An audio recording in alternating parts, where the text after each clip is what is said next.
Hi, I'm Tim Campbell, the Winnipeg Free Press sports staff. I'm here in Anaheim, California with our columnist, Gary Lawless. It's the morning after the night before. The Jets are down 2-0 in their Stanley Cup playoff series. We are here having just talked to some of the players and Coach Paul Maurice this morning.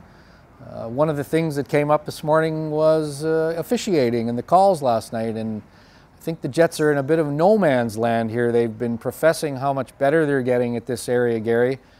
But now I think with some of the things that happened in last night's game, they're at risk of jeopardizing those building relationships. I didn't hear anybody slagging the officials last night, but there's obviously some clear displeasure about what's going on. What was your take on that this morning? Well, Paul Maurice mentioned a couple of times the cross-check that Matthew Perreault took into the net late in the game last night, or Perreault was missed for about 5 or 6 minutes. You know what? Those calls are going to be missed.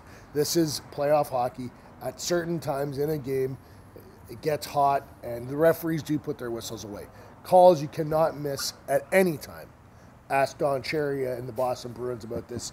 Too many men on the ice, and there was clearly a too many men on the ice penalty missed by the referees last night with about 1.5 minutes left to go in the game. That's one that has to get called, whether it's game 1, game 81, or game 2 of the Stanley Cup playoffs.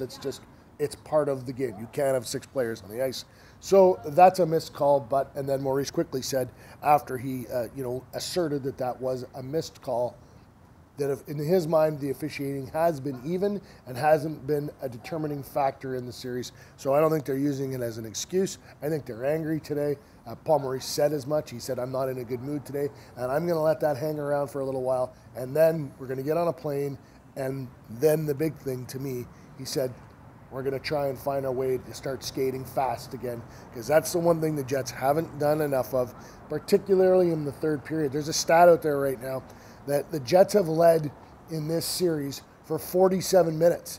The Anaheim Ducks have led in this series for 4 minutes. The Ducks have just picked the right 4 minutes to lead. We talked to some of the players here before the team departs this morning. What was your sense from some of the players of how they've reacted the morning after the night before? Well, Mark Stewart had a little bit of edge to him still. He did. As a matter of fact, someone asked him, how he was feeling, or how meaning the team, I think. Excuse me. And Mark's response was, "Don't worry about how I'm feeling. I'm a big boy." And then he kind of smiled. Drew Stafford was very eloquent, as he always is, and he just talked about really pushing all of this behind, and they do have something to look forward to.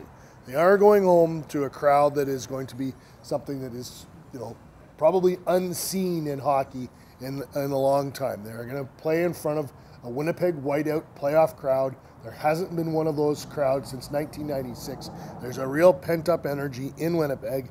Now, it might be some nervous energy as well. It will be interesting to see how the crowd plays into this one, but I think the crowd will be very good early, and if the Jets can do some good things, they can keep the crowd into it, and that would be an edge for them. Do you think the Jets will get much out of that crowd Monday night? I know we're still more than a day away from it, and emotions evolve and can change in a period that's more than 24 hours, but do you think there's anything in that crowd realistically for the Jets? Well, there's two things. The Ducks won't be affected by the crowd. It won't bother them.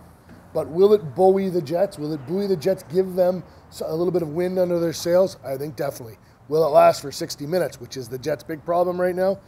That's up to the Jets. They need to keep the crowd in the game. That will be the only way the crowd can have a factor.